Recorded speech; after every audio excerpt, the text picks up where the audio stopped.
afford that. But Gregory Adams, who runs Oxfam's aid effectiveness program, says we should spend more. Oxfam's a giant charity that tries to fight poverty all over the world. And I say, fine, you want to do that? You raise the money. Leave governments out of it. Well, the issue, John, is that there's some things that charities just can't do. Despite the impact that Oxfam has around the world, and we're very proud of the work that we do with money raised from average Americans, there's only so much that we can do with our own projects. There's some places where government needs to step in to do things. All right, government needs to make sure AIDS workers aren't being murdered on the way to where they're going. And I should say that you don't take government money in from the United States, though 30% of your money from some other countries. But you call for governments to spend more on foreign aid. And why, when so much has been squandered? Well, it's important to note we're calling for more of the right kind of aid. Yeah, they always say, oh, this is going to be the right kind this time. No, there are some things that we think the United States government is doing that we think are not a good use of money. In particular, food aid is in desperate need of reform. We lose about half of the value of every dollar that we spend on food aid because we require it to be shipped in American vessels. We're delivering food itself rather than actually buying food at the source and supporting local farmers. But you also want them to spend more. Well, we want more of the right kind. There's some very good programs, things like the Millennium Challenge Corporation that invests in success. It finds the best performing countries rather than subsidizing failure.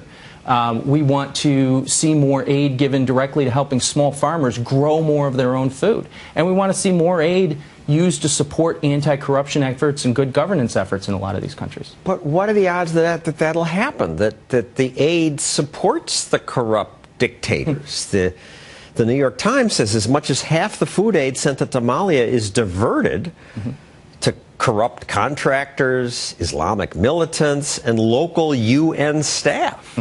Well, Somalia is a really difficult environment. All right, I'll go on. Zimbabwean authorities confiscated a truck filled with American food aid for school kids, handed it out to supporters of President Robert Mugabe at a political rally. Again, this is one of the problems when the only tool you have is in-kind food aid, bags of food. But by calling for more government aid, you're calling for more of the aid that, despite all the promises of reform, has ended up in the hands of corrupt dictators. Well, we're not just calling for more government aid. I understand that. Yeah. You do some great work. But why do you call for it at all? You're calling for evil. There's a lot of misconceptions about U.S. aid. I mean, one of the biggest misconceptions is that most U.S. assistance actually goes to governments.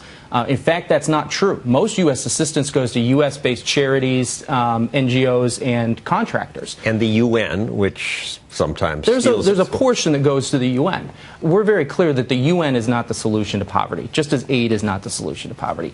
People are the solution to poverty. Let's hear from an actual African entrepreneur. Maguette Wade runs a business in America now, but she tried operating her business in her home country of Senegal. You listen to Greg. You agree? A little combination, foreign aid, government would help? Well, I have a very hard time with foreign aid. The African Union itself is admitting that $148 billion are being siphoned through corruption every year. It goes to Swiss bank accounts. Swiss bank accounts, fancy real estates in the south of France. The son of the dictator of Equatorial Guinea, for example, he was busted by French customs. His plane was intercepted, and they found in the plane, I think it was 27 fancy cars. I don't know how many, 7 Ferraris, some Bentleys, some Rolls Royces. That's where the aid goes. I would think the only way to stop that is to say, let's keep governments out of it. If you can get a bunch of people who want to give their own money, they won't give it to dictators. Well, not all governments are the same, first of all. And we actually work with a lot of anti-corruption and human rights activists in countries around the world who are actually working to try to get their governments to govern more accountably. They're actually interested in the U.S. standing with them and joining this fight. Too often we take such an approach to U.S. assistance. We try to make it, we focus so much on avoiding corruption. These activists are telling us they actually want us to stand with them to fight corruption. And that means that we need to be there standing with them in solidarity, working together with them. Why do you need government aid? Why do you need government aid? Because governments are the only tool that can work to solve some of these accountability problems.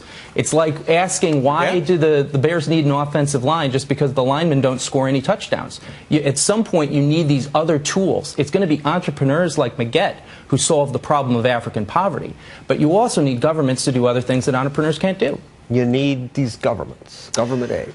Well, unfortunately, at least in most countries in Africa, government has been the problem. They basically stand in my way. As an entrepreneur, government does nothing but slow me down on a regular basis. There are officials bribing me all along. The fact that my truck gets stopped on a regular basis from point A to point B, making its way from point A to the port, and that I have to pay each single time, and the delays that really, He says government aid will help fight the corruption. No, I am sorry. The more you're feeding these huge governments, and the more you're choking me on the other end. And that is at least the phenomenon that I am a witness of and that I have to live through every day. And the more you give to them, and the more that's what happens to me on the ground. Greg?